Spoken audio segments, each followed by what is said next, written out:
அன்பானவர்களே, சுகமாக இருப்பீங்க நம்புகிறேன். கர்த்தருடைய பெரிய கிருபை.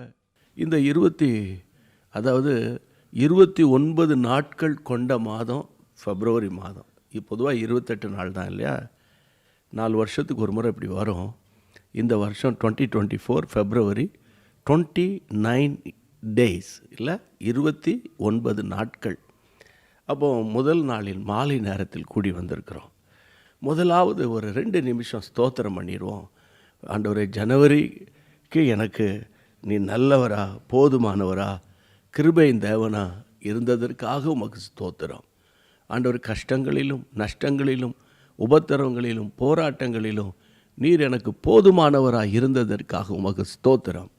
ஆமாம் ஆண்டவரே, நீர் பெரியவர் ஆண்டவரே, நீர் மாறாதவர் ஆண்டவரே, நீர் மகிமையின் ராஜா ஆண்டவரே. அதை நினைத்து நாங்கள் உம்மை ஸ்தோத்தரிக்கிறோம் ஆண்டவரே. ஜனவரி மாதம் முழுவதும் ஆண்டவரே ஒவ்வொரு நாளும் உணவு கொடுத்தீங்க, உடை கொடுத்தீங்க, உறவிடம் கொடுத்தீங்க ஆண்டவரே. எங்களை நடத்தி கொண்டு வந்தீங்க. தகப்பன் தன் பிள்ளைய தோள்களில் சுமக்கிறது போல எங்களை கிருபையாக சுமந்து வந்தீங்கப்பா. நன்றிப்பா. யார் யார் வீட்டில் அசம்பாவிதங்கள், அதாவது கஷ்டங்கள், விபத்துகள், அல்லாவிட்டால் இழப்புகள் யார் வீட்டில் அது இருந்தால் அவர்களை நீங்கள் தைரியப்படுத்தி பிப்ரவரி மாதத்தை ஜெயத்தோடு அவர்கள் ஓடத்தக்கதாக எங்களை அருமை ரட்சகர் உதவி செய்யுங்க. இந்த மாதத்தை ஜெயத்தின் மாதம், த மந்த் ஆஃப் விக்டரி என்று நாங்கள் அறிக்கை பண்ணுகிறோம், பிரகடனப்படுத்துகிறோம். ஆண்டவரே, எங்கள் சரீரத்தின் மேலே சாத்தானுக்கு அதிகாரம் கிடையாது. ஹல்லேலூயா. பூரண சுகத்தையும் பூரண பலத்தையும் கர்த்தர் கொடுத்து எங்கள் கிருபையின் தேவன் வழி நடத்தும். நம்முடைய அன்பின் கைகளில் எங்களை ஒப்பு கொடுக்கிறோம்.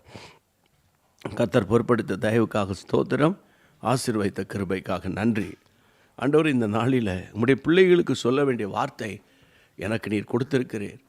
இயேசுவின் நாமத்தில் ஜெபிக்கிறோம் எங்கள் பரிசுத்த பிதாவே, ஆமேன். நீங்கள் கர்த்தருடைய பிள்ளைகள் வேதத்தை திருப்புங்க. அதாவது 2 நாளாகமம் 14:11, 2 Chronicles 14:11. 2 நாளாகமம் 14ஆம் அதிகாரம் 11ஆம் வசனம் என்ன சொல்லுகிறது? வசிக்க. ஆசா தன் தேவனாகிய கர்த்தரை நோக்கி கூப்பிட்டு, கர்த்தாவே, உமக்கு லேசான காரியம், எங்களுக்கு துணை நில்லும். உம்மை சார்ந்து உம்முடைய நாமத்தில் ஏராளமான இந்த கூட்டத்துக்கு விரோதமாக வந்தோம்.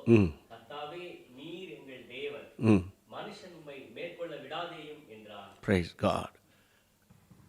நான் ஜனவரியில், அந்த ஜனவரி எண்டில் பொது ஆண்டவர்கிட்ட கேட்டுட்டு இருந்தேன், இந்த மாதத்தை குறித்து என்ன சொல்கிறீங்க, இந்த மாதத்தில் நாங்கள் என்ன செய்யணும், இந்த மாதம் எனக்கு நீங்கள் எப்படி இருக்குன்னு நினைக்கிறீங்கப்பா, என் ஜனங்களுக்கு என்ன சொல்லணும், என் மக்களுக்கு என்ன சொல்லணும். ஆண்டவரே, தாகத்தோடு ஒவ்வொரு நாள் சாயங்காலம் 5:30 சர்வீஸ், நைட் ப்ரேயரில் விடாமல் ஆண்டவரே கலந்து கொள்கிற மக்கள், இவங்களுக்கு என்னப்பா நீங்கள் கொடுக்குறீங்க? ஆண்டவருடைய வார்த்தை, கர்த்தாவே, பலமுள்ளவனுக்காகிலும் பலன் அற்றவனுக்காகிலும் உதவி செய்கிறது உமக்கு லேசான காரியம். லேசான காரியம். இந்த வேர்டை ஆசா என்ற ராஜா சொன்னார். அவர் சொன்ன சிச்சுவேஷன் ரொம்ப முக்கியம். சிச்சுவேஷன் தான் ரொம்ப முக்கியம். பொதுவாக இந்த மாதிரி வேர்டு பேசுகிறது ரொம்ப ஈஸி. நான் அடிக்கடி சொல்லியிருக்கேன்ல, பேசுவேன்ல, கம்ஃபர்ட் ஜோனில் உட்காந்துக்கிட்டு கர்த்தர் நல்லவர், அவரை துதியுங்கள், Lord is good all the time, அப்படி சொல்கிறது ஈஸி அப்படின்னு 1000 முறையாவது சொல்லியிருப்பேன். ஆனால் பலன் உள்ளவனுக்காகிலும் பலன் அற்றவனுக்காகிலும் உதவுகிறது அப்பா உமக்கு லேசான காரியம் அப்படின்னு ஆசா என்ற ராஜா ஒரு பள்ளத்தாக்கில் இருந்து சொல்கிறார். அந்த பள்ளத்தாக்குக்கு பெயர் செப்பத்தா. செப்பத்தா பள்ளத்தாக்கில், அதாவது ஒரு ஒரு ஒரு கொடிய வேதனையின் பள்ளத்தாக்கு என்று சொல்லலாம். அவர் வசனம் சொல்லுகிறது, கர்த்தருடைய பிள்ளைகளை, ஒரு ரொம்ப டென்ஷனான ஒரு நேரத்தில், விசுவாச பரீட்சை, நெருக்கம், உபத்திரம், இப்படிப்பட்ட ஒரு சிச்சுவேஷனில் அவர் அறிக்கை பண்ணுறாரு. அவருடைய ஜெபத்தில் சொல்கிறாரு, ஆண்டவரே, பலன் உள்ளவனாலும் சரி பலன் அற்றவனாலும் சரி, அதாவது விசுவாசம் ஒருத்தனுக்கு இருக்கோ இல்லையோ, கர்த்தாவே உங்கள் மேலே ஒருத்தருக்கு நம்பிக்கை இருக்கோ இல்லையோ, அவருக்கும் உதவி செய்கிறது உங்களுக்கு வெரி ஈஸி லார்ட். ஆண்டவரே உமக்கு ஈஸி, உமக்கு எளிதான காரியம் ஆண்டவரே அப்படின்னு அவர் சொன்னார். இந்த பிப்ரவரி மாதத்தில் நீங்கள் ஒன்று செய்யுங்க. இன்றைக்கி நைட்டோட நைட்டாக ஒரு வெள்ளைத்தாளில் நீங்கள் என்ன பண்ணுங்கன்னா 2 நாளாகமும் 14-11 அப்படின்னு பெருசாக எழுதி, அடிக்கடி நீங்கள் பார்க்குற பார்வையில் ஒரு கிச்சன் டோராக இருக்கலாம், பெட்ரூம் டோராக இருக்கலாம், சரியா, நீங்கள் அடிக்கடி உங்கள் கண்ணில் படுற மாதிரி அந்த வேர்டை நீங்கள் எழுதி 14-11 2 நாளாகுமோ. அதை பார்த்த உடனே நீங்கள் உங்கள் வாயிலிருந்து வர வேண்டிய வார்த்தை என்னென்னா, கர்த்தாவே பலன் உள்ளவனுக்காகிலும் பலன் அற்றவனுக்காகிலும் உதவி செய்கிறது உங்களுக்கு லேசான காரியம், ஆமேன் அல்லேலூயா அப்படின்ட்டு போயிருங்க. திரும்ப அந்த பக்கம் அப்படி வரும்போது திரும்ப அந்த கண்ணில் படுதா, பலன் உள்ளவனுக்காகிலும் பலன் அற்றவனுக்காகிலும் உதவுகிறது உங்களுக்கு லேசான காரியம் அப்படின்னு ஆண்டவரை பார்த்து ஒரு வார்த்தை சொல்லிடுங்க. இந்த 29 நாள், இன்றைக்கி முதல் நாள் சாயங்காலம், இன்றைக்கி இரவோடு முடிஞ்சிடும். சரி, 28 நாள் இருக்குதுன்னு வச்சுக்கோங்க. இந்த மாதத்தில் உங்களுடைய பிரச்சனை என்ன, உங்கள் போராட்டம் என்ன, அது மலை போல போராட்டமாக இருக்கலாம், சரியா, ஆனால் என் ஆண்டவருக்கு அது லேசான காரியம், சரியா. உங்கள் உள்ளத்தில் ஒரு தாங்க முடியாத ஒரு சஞ்சலத்தோடு வாழ்ந்துட்டு இருக்கலாம். ஆண்டவர் இதை எளிதில் மாற்றி போட்டுருவார் அப்படின்னு சொன்னால், இது எப்படி மாறும், இது மாறுற மாதிரியாக இருக்குது என் சூழ்நிலை, மாறவே மாறாத. ஒரு காய்ச்சல் வந்தால் மாறும், ஒரு வியாதி வந்தால் மாறும், ஒரு பண கஷ்டம் இருந்தால் கூட பணம் வந்தால் மாறிடும். ஒருவரால் மாற்றி அமைக்க முடியாத ஒரு வேதனையின் பள்ளத்தாக்கில் இருக்கிறேனே, இது எப்படி மாறும் அப்படிங்கிறதா உங்களுடைய கேள்வி. ஆனால் நான் உங்களுக்கு சொல்கிறேன், நம்ம கர்த்தர் யார், இல்லாதவைகளை இருக்கிறவைகளை போல் அழைக்கிற தேவன். அவரை நம்பி தானே நம்ம ஓடிக்கிட்டு இருக்கிறோம். அதனால் மனசை விட்டுறாதீங்க.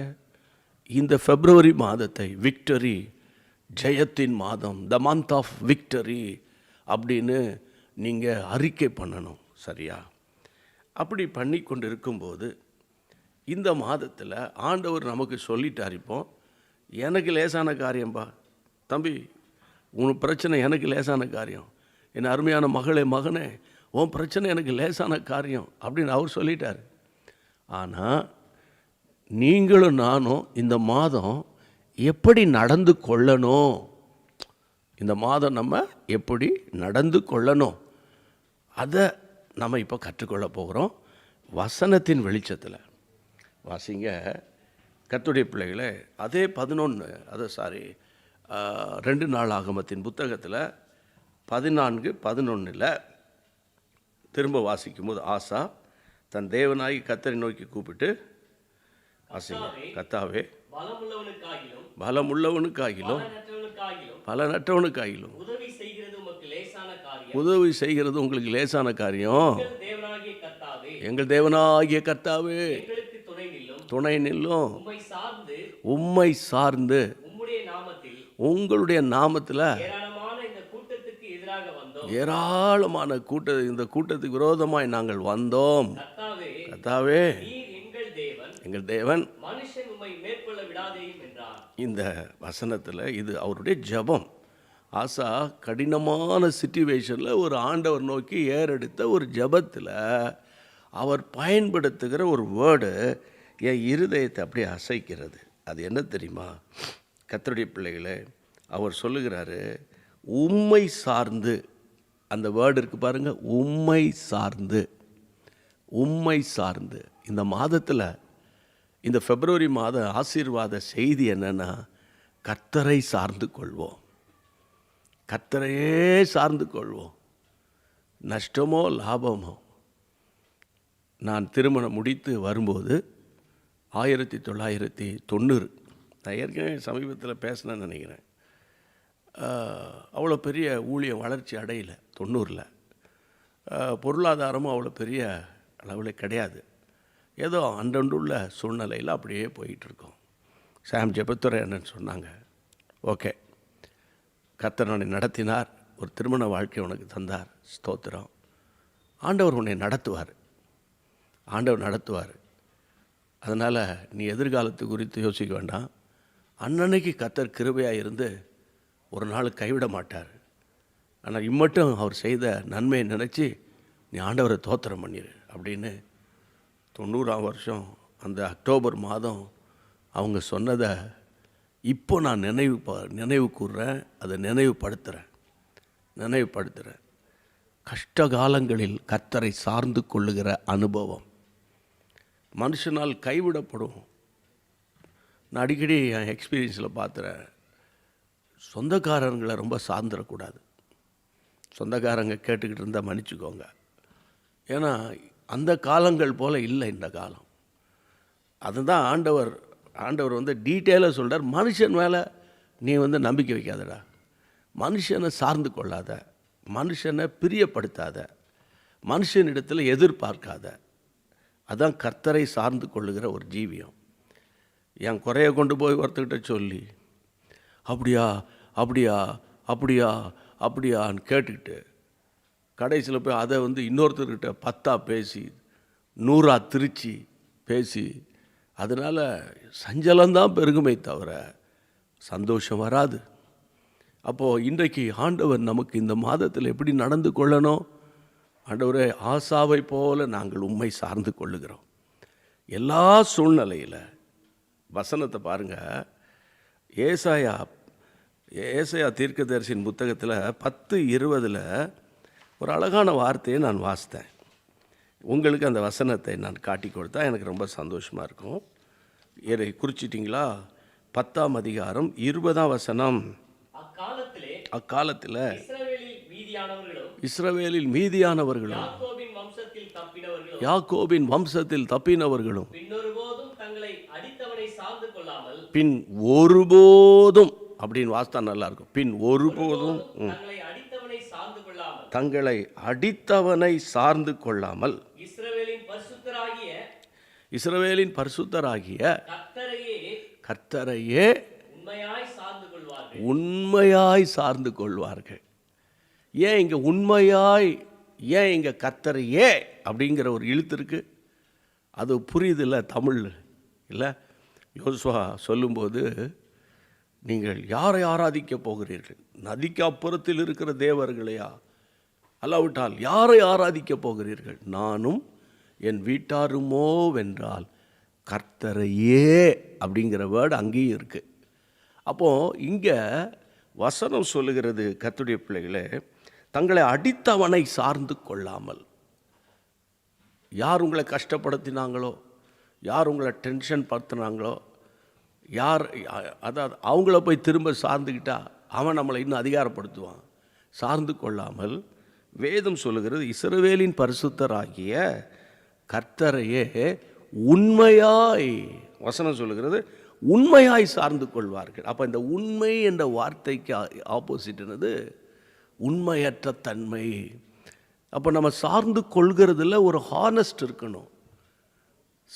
கர்த்தரை சார்ந்து கொண்டால் கர்த்தரை சார்ந்துடணும், அவ்வளோதான். லாபமோ நஷ்டமோ, சாம் ஜெவத்தரன்ட்ட சொன்ன மாதிரி, கஷ்டமோ நஷ்டமோ லாபமோ, அவ்வளோதான். கல்யாணம் பண்ணிக்கிட்ட, ஊழியத்துக்கு உப்பு கொடுத்துட்ட, ஊழியத்துக்கு ஒய்ஃப் வந்துட்டா, இனி எந்த கர்த்தர் நடத்துவார். ஆமென். அந்த வார்த்தை இன்னும் வரைக்கும் எனக்கு என் உள்ளத்தில் பிரதிபலித்துட்டே இருக்குன்னா அவங்க என்ன பாரத்தோடு சொல்லியிருக்கணும், யோசித்து பாருங்கள். அப்போது இன்றைக்கி ஆண்டவர் பேசுகிறாரு, பிப்ரவரியில் என் பையன் உதவி செய்வான், நல்லது, ஸ்தோத்திரம்.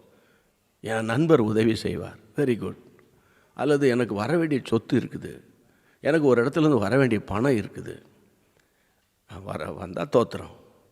ஆனால் அது வரும் நம்பி, அதை எண்ணி, அதை எதிர்பார்த்து இன்னொரு இடத்துல நீங்கள் கடன் வாங்கி உங்கள் காரியத்தை நடத்திட்டீங்கன்னு வைங்க, தற்செயலாக அது வர வேண்டிய பணம் வரலையா, என்ன பண்ணுவீங்க?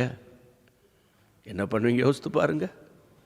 ஒரு முறையா 2 முறையா இப்படி உங்களுக்கு பல முறை நடந்திருக்குது என்கிறதை நான் தீர்க்க தரிசனமாக இந்த இடத்துல பதிவு செய்கிறேன். அப்போது அதான் உண்மையாக கர்த்தரை சார்ந்து கொள்ளணும், உண்மையாக சார்ந்து கொள்ளணும். பிரியாணி சாப்பிட்டாலும் சரி, கஞ்சி குடித்தாலும் சரி, சரியா?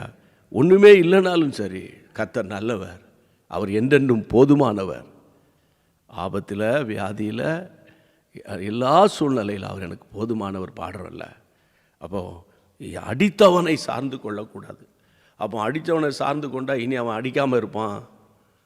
அதிகாரிகளை சார்ந்து கொள்வாங்க. சில நேரத்தில் சார்ந்து கொண்டால் தான் அவன் ஆமான் சாமி போட்டால் தான், அவனுக்கு கோலை கும்பிட்டு போட்டால் தான் நம்ம காரியம் செல்லுபடியாகவும் நீ நினைக்காதீங்க. அதுக்கு அதிகாரிகளை ஹானர் பண்ணுங்கள். Price God. என் மீட்பர் உயிரோடு இருக்கிறாரு. அவர் என்னை நடத்த வல்லவராக இருக்கிறாரு. எதையும் இழப்பனை தவிர நான் வைத்திருக்கிற என் விசுவாச வாழ்க்கை நான் இழக்க மாட்டேன். அந்த மாதிரி ஒரு எண்ணத்துக்குள்ளே நீங்கள் வந்துட்டால் அது மிகவும் உங்களுக்கு ஆசீர்வாதமாக இருக்கும். கர்த்தரை சார்ந்து கொள்றதுன்னா என்ன தெரியுமா?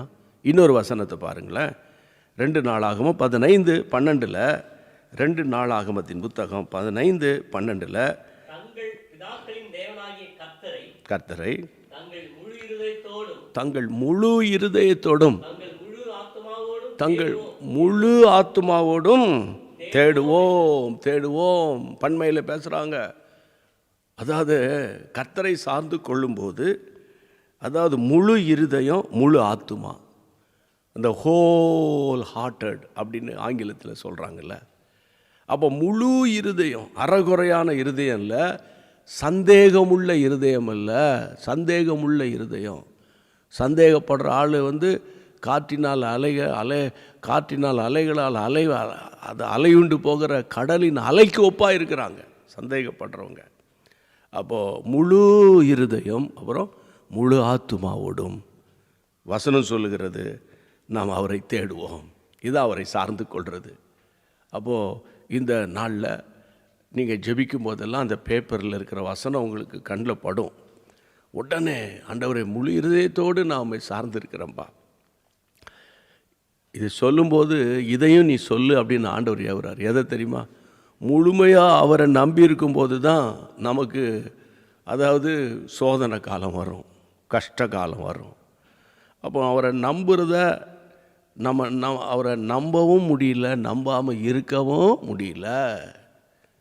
புரியுதா உங்களுக்கு? அப்போ இன்றைக்கு நான் கர்த்தருடைய நாமத்தினால சொல்கிறேன், என்ன நடந்தாலும் சரி என் மீட்பர் உயிரோடு இருக்கிறார், அவர் என்னை நடத்துவார். ஆமேன். அதனால் கர்த்தரையே முழு இருதயத்தோடு முழு ஆத்துமாவோடும் நம்ம அவரை சார்ந்து கொள்ளணும் என்று நான் கர்த்தருடைய நாமத்தினால உங்களுக்கு சொல்கிறேன். இன்னும் எப்படி சார்ந்து கொள்கிறது தெரியுமா? சார்ந்து கொள்வதுன்னு அர்த்தம் என்ன தெரியுமா? 2 நாளாகமம் அதே 13ஆம் அதிகாரத்துக்கு வாங்களேன். 13ஆம் அதிகாரத்தினுடைய 18ஆம் வசனம். 13:18 வாசிக்கும்போது, அப்படியே இஸ்ரவேல் புத்திரர் தாழ்த்தப்பட்டாங்க, யூதா புத்திரரோ கர்த்தரையே சார்ந்து கொண்டதினால மேற்கொண்டார்கள். மேற்கொள்ளுதல் அப்படின்னா அங்கே ஏதோ ஒரு ஆப்போனண்ட் பார்ட்டி இருந்திருக்கிறான்.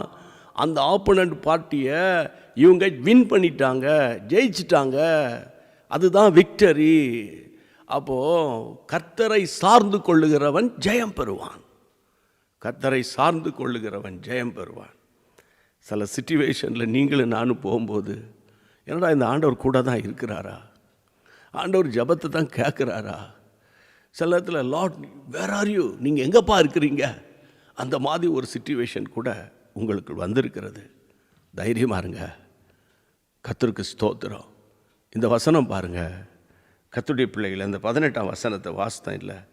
அப்படியே இஸ்ரவேல் புத்திரர் காலத்தில் தாழ்த்தப்பட்ட போது யூதா புத்திரரோ தங்கள் பிதாக்களின் தேவனாய் கர்த்தரை சார்ந்து கொண்டதுனால மேற்கொள்ளுகிறார்கள். மேற்கொள்ள முடியாத பிரச்சனை என்ன? கடன். மேற்கொள்ள முடியாத பிரச்சனை பாவம். மேற்கொள்ள முடியாத பிரச்சனை குடும்ப சண்டை. மேற்கொள்ள முடியாத பிரச்சனை சரியான உறவு இல்லை. ஆனால் நீங்கள் மேற்கொள்ளலாம். ஆண்டவரை சார்ந்துட்டிங்கன்னா மேற்கொள்வதற்கு ஒரு வழியை என் ஆண்டவர் வகுத்து தருவார். ஆண்டவருடைய பரிசுத்தமுள்ள நாமத்துக்கு மகிமை உண்டாவதாக. அதனால் மனசு விட்டுறக்கூடாது. பிப்ரவரி மாதத்தில் கர்த்தர் உங்களுக்கு வைத்திருக்கிற நன்மையை நீங்கள் சுதந்தரிக்கணும். சுதந்தரிக்க தான் போகிறீங்க. அதில் எந்த விதமான மாற்று கருத்தும் கிடையாது. அதனால் கர்த்தரை சார்ந்து கொள்ள நீங்கள் பழகி கொள்ளணும் பிரியமானவர்களே. ஆண்டவருக்கு மகிமை உண்டாகட்டும். சரி, நான் குயிக்காக 7:35 ஆயிடுச்சு. 8 மணிக்குள்ளே நம்ம முடிக்கணும் இல்லையா? அதனால் அடுத்தது நம்ம இந்த மாதம் எப்படி நடந்து கொள்ளணும்? 2 நாளாகமம் 14 அதே 11 மற்றொரு சத்தியத்தை நான் பார்க்கிறேன். 14:11 ஆசா தன் தேவனாகிய கர்த்தரை நோக்கி கூப்பிடுகிறான். ஆமாம், பெரிய ராஜா யுத்தத்துக்கு போயாச்சு, தன் பட வீரர்களோடு போயாச்சு, பள்ளத்தாக்கில் நிற்கிறாங்க. ஆப்பனண்ட் பார்ட்டி சேரா, எத்தியோப்பியனாகிய சேரா ஆப்பனண்ட் பார்ட்டி வந்துட்டான்.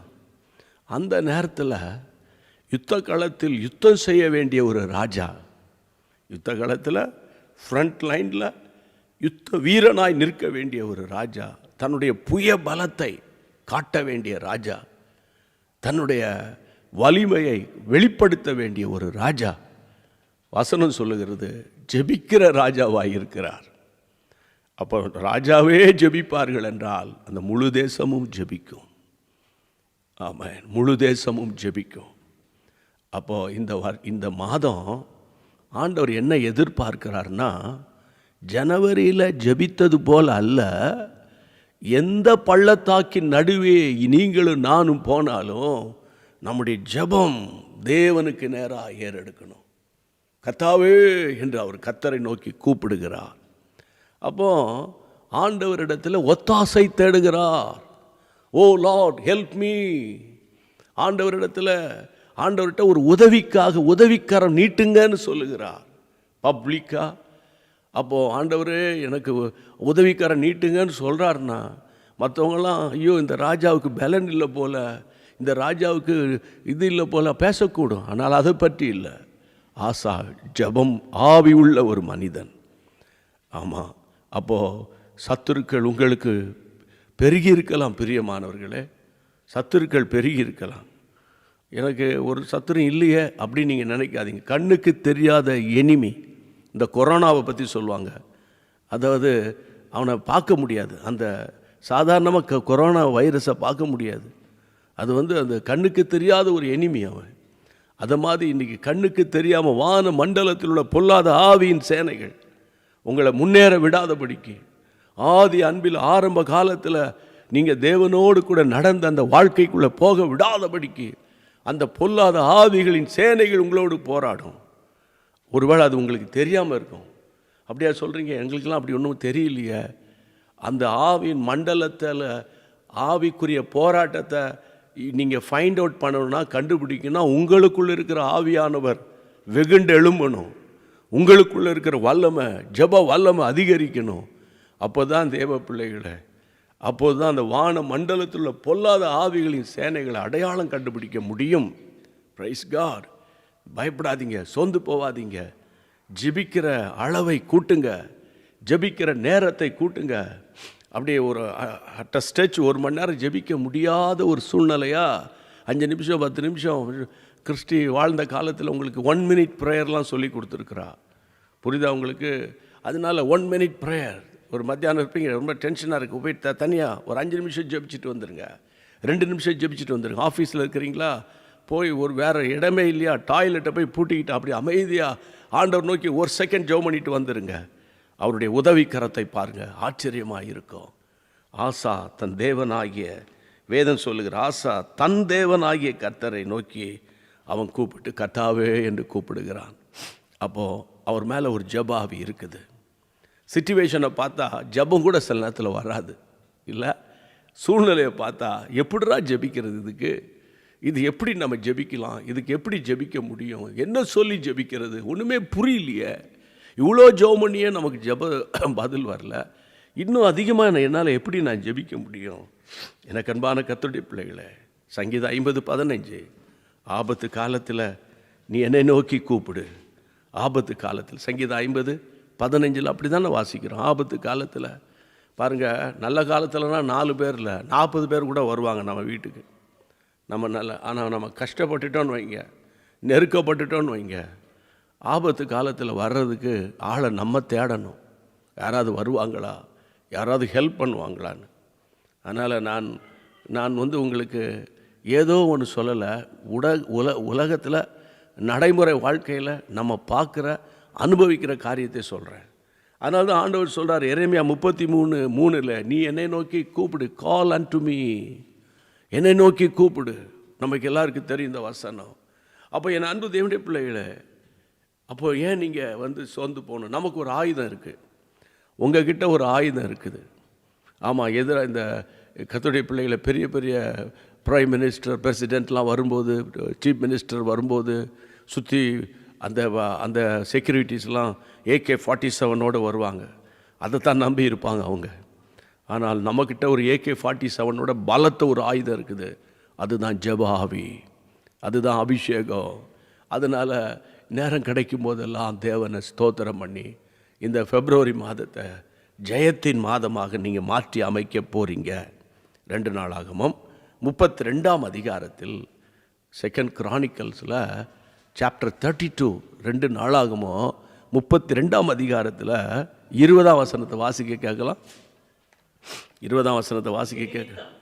ராஜாவாகிய எசேக்கியாவும் ஆமோசின் குமாரனாகிய ஏசாயா தீர்க்கதரிசியும் பிரார்த்தித்து வானத்தை நோக்கி அபயமிட்டார்கள். பிரியமானவர்களே, ரொம்ப குருஷுவலான சிச்சுவேஷனில் எசேக்கியா இருக்கிறார். சனகரிப்பு கேவலமாக திட்டுறான், வேதனைப்படுத்துகிறான். இஸ்ரவேலின் தேவனாய் கர்த்தரை நிந்திக்கிறான், ராஜாவை நிந்திக்கிறான், ஜனங்களுடைய மைண்டை கரப்ட் பண்ணுறான். அந்த நேரத்தில் 2 பேர் ஒருமனப்படுறார்கள். ஒருவர் தீர்க்கதரிசி, மற்றொருவர் ராஜா. ராஜாவாகிய எசேக்கியா, தீர்க்கதரிசியாகிய ஏசாயா, 2 பேரும் ஒருமனப்பட்டு அன்று ராத்திரியில் அவங்க 2 பேரும் வானத்தை நோக்கி, அப்படின்னா பரலோகத்தை நோக்கி அவங்க அபயமிட்டார்கள். இங்கிலீஷில் they prayed and cried, they cried and prayed அப்படின்னு இருக்குது. அப்போது அழுது புலம்பி தேவனை நோக்கி பார்க்கிறார்கள். நடந்தது என்னன்னு உங்களுக்கு தெரியும். ஒரே ஒரு தூதனை தான் கர்த்தர் அனுப்பினார். 1,85,000 பேரை அவன் வெட்டி போட்டான் ஒரு இரவில். ஆமென். அப்போ 2 பேர் ஒருமனப்பட்ட ஜெபத்துக்கு எவ்வளோ வலிமை இருக்குது. ஏன் நீங்கள் சோர்ந்து போகணும்? சில நேரங்களில் ஜெபம் கேட்கப்படலைன்னு தானே நீங்கள் சோர்ந்து போகிறீங்க. அதனால் கர்த்தருடைய நாமத்தினால மிகுந்த அன்போடு சொல்கிறேன். ஆண்டவர் சொன்னார், அல்லாமலும் 2 பேராவது 3 பேராவது என் நாமத்தினால எங்கே கூடியிருக்கீங்களோ அங்கே நான் உங்கள் நடுவில் இருக்கிறேன்னு சொன்னார்ல, வாக்குத்தத்தம் கொடுத்துருக்கிறார்ல. அவர் மாறுவாரா? மாற மாட்டார். அதனால் 2 பேர் ஒருமனப்பட்டிருந்தால் அது பொதுவாக கணவன் மனைவியை குறிக்கலாம். அதனால் இன்றைக்கு நான் சொல்கிறேன், நீங்கள் ஜெபிக்கலாம். என் வீட்டில் ஒருமனப்பாட்டின் ஆவி வரட்டும், என் வீட்டில் ஒருமனப்பாட்டின் ஆவி வரட்டும். ஆண்டவரே, ஒருமனப்பாட்டின் ஆவி எனக்கு தாரும். எங்கள் வீட்டுக்குள்ளே ஒவ்வொருத்தரும் நல்ல ஜெபிக்கிறவங்க தான், ஜெபத்தின் மேலே நம்பிக்கை உள்ளவங்க தான். ஒவ்வொருத்தரும் ஒவ்வொரு நேரத்துக்கு வீட்டுக்குள்ளே வர்றதும் போகிறதுமா இருக்கிறதுனால அந்த ஜெப ஜீவியம் ரொம்ப குன்றி போயிருக்கிறதப்பா. தட்டி எழுப்புங்கப்பா. இந்த பிப்ரவரி மாதத்தில் நாங்கள் இன்னும் அதிகமாக உம்மை நோக்கி கூப்பிடுவதற்கு கர்த்தர் எங்களுக்கு கிருபை பாராட்டுங்க. குயிக்கா நான் அடுத்தது உங்களுக்கு என்ன சொல்ல போகிறேன் தெரியுமா? இப்படி ஆண்டவர் நமக்கு அவர் சொன்ன வார்த்தை என்ன, பலன் உள்ளவனுக்காகிலும் பலன் அற்றவனுக்காகிலும் உதவுகிறது அவருக்கு லேசான காரியம். உதாரணத்துக்கு சொல்கிறேன் பாருங்கள். அதே ஆசா சப்ஜெக்டில் கர்த்தருடைய பிள்ளைகளை நீங்கள் வேதத்தை திறந்து பார்த்தீங்கன்னா வசனம் சொல்லுகிறது, தேவனுடைய பிள்ளைகளை நீங்கள் 14ஆம் அதிகாரத்தில் 8ஆம் வசனத்தை பாருங்கள். அதாவது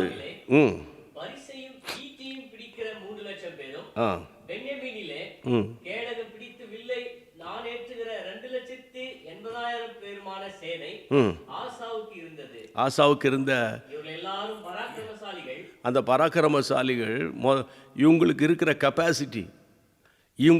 கெப்பாசிட்டி செப்பத்தா பள்ளத்தாக்கில் நிற்கிற ஆசாவுடைய கெப்பாசிட்டி என்னன்னா 3 லட்சம் ஒரு பக்கம், இன்னொரு பக்கம் 2,80,000 பேர் இவங்க பக்கம் இருக்கிறாங்க, ஆசா பக்கம் இருக்கிறாங்க. ஆனால் எதிரியின் பக்கம் சேராவாகி எத்தியோப்பியா ராஜாவின் கையில், அவன் கையில் எத்தனை பேர் இருக்காங்க? 9ஆம் வசனம். அவர்களுக்கு விரோதமாக எத்தியோப்பியனாகி சேரா 10 லட்சம் பேர்களோடு உள்ள சேனையும் 300 ரதங்களோடும். பார்த்தீங்களா? அவன் கெப்பாசிட்டி இவங்களோடு பல மடங்கு அதிகமாக இருக்குது. பல மடங்கு அதிகமாக இருக்குது. தேவ மனுஷன்கிட்ட இருக்கிற கெப்பாசிட்டி குறைவு, இராணுவ பலம் குறைவு. ஆனால் சத்துருவின் கையில் இருக்கிற பலம் அதிகமாக இருக்குது. அப்போ பலன் உள்ளவனுக்காகிலும் பலன் அற்றவனுக்காகிலும் உதவி செய்வார் என்று சொல்கிறேன். எப்போ தெரியுமா? எனக்கு ஆட்கள் பலம் இல்லை, எனக்கு ஆட்கள் உதவி இல்லை. இருந்த புருஷனும் போயிட்டாரு, அல்லாவிட்டால் என் மனைவி என்னை விட்டு போயிட்டா, அல்லது என் பிள்ளைகள் முன்ன மாதிரி இல்லை, என் பிள்ளைகளுடைய உதவியை கையை பார்த்துக்கிட்டே இருக்க வேண்டியதாக இருக்குது. எங்களுக்கு ஒத்தாசை அனுப்புகிற ஆட்கள் குறைஞ்சிட்டாங்க, எனக்கு ஆட்கள் பலன் இல்லை என்று சொல்கிறீங்களா? இந்த சூழ்நிலையில் செப்பத்தா பள்ளத்தாக்கில் இறங்கி கிரியை செய்த கர்த்தர் உங்களுக்கும் கிரியை செய்ய வல்லவர் என்பதை நீங்கள் மறந்து போகக்கூடாது. ஆட்கள் பலம் இல்லை, ஆனால் அந்த ஆட்கள் இல்லாத ஒரு பலவீனம், இவங்ககிட்ட கெப்பாசிட்டி குறைவு, அது ஒரு பலவீனம். அதாவது ஆண்டவர் அழகாக பேசுவார். ஒருத்தன் கோபுரத்தை கேட்டால் மனதாக இருக்குவானால் முதல்ல உட்காந்து கணக்கு போடுப்பா. அது மாதிரி யுத்தத்துக்கு போகிறான்னா ஆப்பனண்ட் பார்ட்டிக்கிட்ட எவ்வளோ இராணுவம் இருக்குது, நம்மக்கிட்ட எவ்வளோ இராணுவம் இருக்குன்னு உட்காந்து கணக்கு பாருன்னு ஆண்டவர் சொல்லியிருக்கிறாரு. இப்போ பார்த்தா ஆசாவின் இராணுவம் பலவீனமான இராணுவம், சேராவின் எத்தியோப்பியாவின் இராணுவம் பலமுள்ள இராணுவம். ஆனால் பலம் உள்ளவனுக்காகிலும் பலன் அற்றவனுக்காகிலும் உதவுகிற தேவனே நம்முடைய தேவன். ஆமென். அடுத்தது சரீர பலன் இல்லையா? சரீர பலவீனம், சரீரத்தில் பலவீனம். அப்படி சொல்லிக்கிட்டே போகிறேன். நமக்கு தெரிந்த வசனம் தானே, என் கிருபை உனக்கு போதும், உன் பலவீனத்தில் என் பலன் பூர்ணமாய் விளங்கும். யாருக்கு சொன்னார்? வேதத்தில் வாசிக்கிறோம், உங்களுக்கு தெரியும். 2 கொரிந்தியர் 12ஆம் அதிகாரத்தில் அப்போஸ்தலனாகிய பவுலுக்கு சொல்கிறார். 7 தொடக்கம் 10 வரைக்கும் வாசித்தா நீங்கள் அறிந்து கொள்வீங்க. அவர் தன் பலவீனத்துக்காக 3 முறை ஜெபம் பண்ணி பார்த்தாராம். கடைசியாக வந்த ஆன்சர் என்னென்னா, என் கிருபை உனக்கு போதும். அப்படின்னா அந்த பலவீனம் உன்கிட்ட தான் இருக்கும், ஆனால் அந்த பலவீனம் வரும்போதெல்லாம் என் பலன் உன்னை நிரப்பும், அந்த பலன் நிரப்பும். பலவீனத்தில் தேவ கிருபை, பலவீனத்தில் தேவ கிருபை. அப்போ ஏன் நீங்கள் கர்த்தருடைய பிள்ளைகளை பயப்படுறீங்க? பயப்படாதீங்க. எத்தனை வருஷம் இந்த பூமியில் நீங்கள் வாழணும்னு கர்த்தர் பிளான் பண்ணியிருக்கிறாரோ அத்தனை வருஷம் உங்களை எந்த சத்துருவும் தொட முடியாது. ஆமேன்னு சொல்லுங்கள். அப்போது எந்த ஒன்று ஆட்கள் இல்லாத குறை, 2வது சரீர பலவீனம், இதில் அவர் உங்களுக்கு பலனை தருவார். ஆமென். கர்த்தருக்கு மகிமை உண்டாகட்டும். அடுத்தது, இன்றைக்கி ஜூமில் கூட நான் பேசினேன். ஜூமில் இருக்கிறவங்களுக்கு தெரியும். திரும்ப இன்னும் நிறைய பேர் கூடியிருக்கீங்கல்ல சாயங்காலம். அன்பான தேவனுடைய பிள்ளைகளே, 2 ராஜாக்கள் 4:1 ஒரு தீர்க்கதரிசி என்னுடைய கணவர் மரித்து போயிட்டார். போகிறாரு கடங்காரனாக மறித்து போயிட்டார். அவருடைய ஒய்ஃபும் தன்னந்தனியாக கஷ்டப்படுது. அவருக்கு இருந்த பிள்ளைகளை கடன் கொடுத்தவன் அடிமைகளாக கூட்டிகிட்டு போகிறதுக்கு ரெடியாக நிற்கிறான். இந்த சிச்சுவேஷனில் தான் எலிசாவை நாடி ஓடி வருகிறாள் அந்த சகோதரி. அந்த சகோதரி வந்தபோது, ஐயா என் புருஷன் ஒரு தீர்க்கதரிசி, என் புருஷன் ஊழியக்காரர், என் புருஷன் உங்களோட ஊழியம் பார்த்தாரு, இப்போ அவர் போயிட்டாரு, இப்போ கடங்காரன் நெருக்கிறானே, நான் என்ன செய்ய முடியும்? அப்போது உண்மையில் தீர்க்க தரிசனம் உரைக்கிறவர் கடன் வாங்கியிருக்கக்கூடாது. கடன் வாங்கிட்டார். ஓகே, கடன் வாங்கிட்டார். இப்போ கடனை அடைக்கிறதுக்கு ஒரு வழி, நீ போகலாம், உன் விசுவாசம் உன்னை ரட்சித்தது, உன் கடன் அடைபடும் அப்படின்னு சொன்னாரா? இல்லை. நல்ல கவனிங்க. பொருளாதார சம்பந்தமான பிரச்சனையில் இருக்கிறவர்கள் ப்ளீஸ் ப்ளீஸ் ப்ளீஸ் லிசன். அந்த பிரச்சனையிலிருந்து வெளிவருவதற்கு அழகான ஆலோசனை கொடுக்கிறவர் ஆவியானவர். இந்த அம்மாவை பார்த்து சொல்கிறாரு, ஏம்மா அது இருக்கட்டும், உன் வீட்டில் என்ன இருக்குது? ஐயா என் வீட்டில் ஒன்றுமே இல்லையா, ஒரே ஒரு குடந்தாயம், அதில் கொஞ்சம் எண்ணெய், வேறு ஒன்றும் இல்லையா, அதை வச்சு நான் என்னத்தை செய்ய முடியும்? தூக்கி வச்சுட்டு வந்துட்டா. ஆனால் ஊழியர் சொல்கிறாரு, அந்த குடத்தை போய் தூக்கு, அந்த கொஞ்சம் எண்ணெய்ன்னு விட்டுறாத, வெறும் பாத்திரங்களை கேட்டு வாங்கி அந்த பாத்திரங்களை விசுவாசத்தோடு ஊற்று. அதுக்கு பேர் விசுவாச கிரியை. இந்த இந்த இந்த இந்த இந்த பிப்ரவரி மாதத்தில் உங்களுடைய விசுவாச வார்த்தை பேசி பழகியிருப்பீங்க. விசுவாசத்தை கிரியையில் கொண்டு வந்து காட்டுங்க. பாத்திரத்தில் ஊற்று. அவள் ஊற்றினார், எல்லா பாத்திரம் நிரம்பிட்டு. பிள்ளைகள் சொல்கிறாங்க, அம்மா வேறு பாத்திரமே இல்லைம்மான்னு. நீயும் உன் பிள்ளைகளும் கதவை பூட்டி கொண்டு இதை செய்யணும். அவள் செஞ்சிட்டா, நிரம்பிட்டு. நிரம்பின உடனே நல்ல கவனிங்க, அவள் திரும்ப ஓடி வந்து, ஐயா நிரம்பிட்டியா, என்னையா செய்யணும், இனி வேறு பாத்திரமே இல்லை. அப்படியா? அப்போ அந்த எண்ணெயெல்லாம் வச்சு நீ கடன் அட. என் லைஃப்பில் சிலரை பார்த்துருக்கேன். கஷ்ட காலத்தில் கர்த்தரை தேடுவாங்க. கொஞ்சம் ஆண்டவர் ஆசீர்வதித்து ஒரு வீடு, ஒரு வாகனம், ஒரு வேலை அப்படியெல்லாம் கொடுத்து செட்டில் ஆனோடனே முன்ன மாதிரி சர்ச்சுக்கு போகிற நேரம் கிடையாது, ஃபாஸ்டிங் ப்ரேயருக்கு போகிற நேரம் கிடையாது, ஈவினிங் ஆன்லைன் பார்க்குறதுக்கு டைம் கிடையாது. அந்த சர்ச்சுக்கு மட்டும் அந்த அந்த ஓடி போயிட்டு கொஞ்சம் நேரம் உட்காந்துட்டு அதில் கூட செல்ஃபோனை நோண்டிக்கிட்டு தான் உட்காந்துருப்பேன். ஏன்னா நான் அவ்வளோ பிஸி அப்படின்னு. அந்த ஆசீர்வாதம் வந்த பிறகு அநேகருடைய ஆக்டிவிட்டீஸ் இப்படி மாறுது. ஆனால் அந்த அம்மாவுக்கு ஆசீர்வாதம் வந்த பிறகும் திரும்ப வந்து ஆலோசனை கேட்கிறாள். என்ன செய்யணும்? முதல்ல கடன் ஆட. நீங்கள் வாய்த்திறன் சொல்லுங்கள், கடன் ஆட. இன்னொரு வாய்த்திறன் சொல்லுங்கள், கடன் ஆட. அப்படின்னா அந்த கடனை வச்சுக்கிட்டே என்ஜாய் பண்ணாத, கடனை வச்சுக்கிட்டே ஊரை சுத்தாத. இப்போ பணம் வந்திருக்குல்ல, அந்த பணத்தை கொஞ்சம் பணமாக இருந்தாலும் ஒருத்தர்கிட்ட நீங்கள் 1 லட்ச ரூபா கடன் வாங்கியிருக்கீங்கன்னா கையில் ஒரு 10,000 ரூபா தான் கிடச்சிருக்கு, இதப்போ என்னத்தை கொடுக்க அப்படி நினைக்காதீங்க.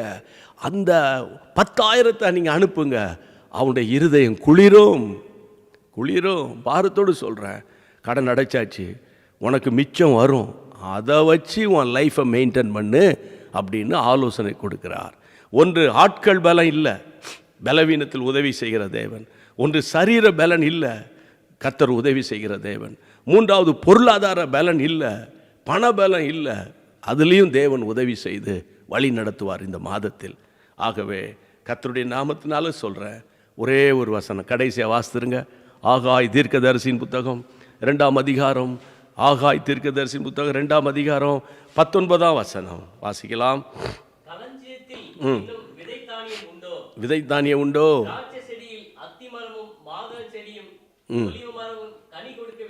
கனி கொடுக்கவில்லையே. நான் இன்று முதல் ஆமென், நான் இன்று முதல் உங்களை ஆசீர்வதிப்பேன். ஆண்டவர் தோத்திரம்.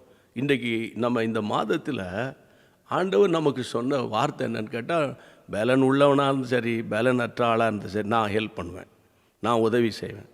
ஆனால் அது ஆண்டவர் பார்ட்டு. அப்போ நம்ம பார்ட்டு என்னென்னா, நம்ம கர்த்தரை சார்ந்து கொள்ளணும், கர்த்தரையே நோக்கி கூப்பிடணும். இப்படி நோக்கி கூப்பிடும்போது ஆண்டவர் எந்தெந்த பலவீனத்தில் எப்படி அற்புதம் செய்வார்னு 3 பலவீனத்தை காட்டி கொடுத்தேன். ஆட்கள் இல்லாத பலவீனம், சரீரத்துக்கு அடுத்த பலவீனம், பணம் இல்லாத பலவீனம். ஜெபம் பண்ணுவோமா? விசுவாசத்தோடு தோத்திரம் பண்ணுவீங்களா? இந்த நான் என்ன நினைக்கிறேன்னா, என் உள்ளத்தில் நீங்கள் நாளைக்கு பகலில் கூட அது எப்படி ஆகிலும் இன்னொரு முறை இந்த செய்தியை இன்னொரு முறை யூடியூப்பில் தானே இருக்குது, கேட்டு ஸ்தோத்திரம் பண்ணிக்கிட்டு அந்நிய பாஷைகளை பேசிக்கிட்டு விசுவாசத்தோடு அறிக்கை பண்ணி கேளுங்க. ஒரு பூரண ஒரு ஆசீர்வாதத்தை ஆண்டவர் உங்களுக்கு நிச்சயம் தந்து உங்களை பலப்படுத்துவார். ஜெபிக்கலாமா? எங்கள் பரிசுத்தமுள்ள நல்ல தகப்பனே, ஆசீர்வாதமான பிப்ரவரி மாதம் முதல் நாள் சாயங்கால நேரத்துக்காக ஸ்தோத்திரம். திருப்பத்தூர் உபவாச அந்த ஜப கூட்டங்களுக்கு வந்த இடத்தில் உம்முடைய பிள்ளைகளோடு கூட நேரடியாக லைவில் ஆண்டவரே, இந்த சபையிலிருந்து ஆண்டவரே பேசுவதற்கு இன்டர்நெட் கனெக்ஷன், எலக்ட்ரிசிட்டி கனெக்ஷன், ஆண்டவரே நீர் உதவி செய்தீர். பாஸ்டருக்காக ஸ்தோத்திரம், அவங்களுடைய ஒத்தாசைக்காக உமக்கு நன்றி அப்பா. இப்பொழுதும் யார் யார் எத்தனாயிரம் பேர் ஆண்டவரே டிவியில் அலவுடால் ஆண்டவரே எங்களுடைய சோஷியல் மீடியாவில் கர்த்தாவே இணைந்திருக்கிறார்கள், அத்தனை பேர் வீட்டுக்குள்ளே ஆண்டவரே ஆகாய் 2:19 ஒர்க் அவுட் ஆகும்படி நான் ஜெபிக்கிறேன். தேவ பலன் பூர்ணமாக இருக்கும்படி நான் வேண்டிக் கொள்ளுகிறேன். கர்த்தருடைய மாறாத சமூகம் வீட்டுக்குள்ளே தங்கி இருக்கட்டும், சிந்தையில் இருக்கட்டும். அவர்கள் ஆண்டவர் 2 நாளாகவும் 14-11 பேப்பரில் எழுதி ஆண்டவரை அவங்க கதவில் ஒட்டி வைக்க போகிறாங்க. அதை பார்க்கும்போதெல்லாம் ஆண்டவர் அந்த வார்த்தையை உச்சரிக்க போகிறாங்க. அதனால் தேவ பிரசன்னம், தேவ பலன் பல மடங்காக இறங்கி வரப்போகிறதற்காக ஸ்தோத்திரம். உம்முடைய பரிசுத்த நாம மகிமைப்படட்டும். ஆசீர்வதிப்பீராக. உமக்கே மகிமை உண்டாகட்டும். எல்லா வியாதிகள், எல்லா சர்ம வியாதிகள், எல்லா விதமான hyper tension, blood pressure, thyroid, எல்லா பலவீனங்கள், நரம்பு எலும்பு ஆண்டவர் காரியங்கள், எல்லா விதமான எரிச்சல் சம்பந்தமான காரியங்கள் எல்லாவற்றையும் கர்த்தர் மாற்றி போட்டு தம்முடைய பரிசுத்த நாமத்தை மகிமைப்படுத்தும். ஜெபத்தை கேட்ட கர்த்தருக்கு ஸ்தோத்திரம். ஆசீர்வதிக்கிற தேவனுக்கு மகிமை உண்டாவதாக. இயேசுவின் நாமத்தில் பிதாவே, ஆமென்.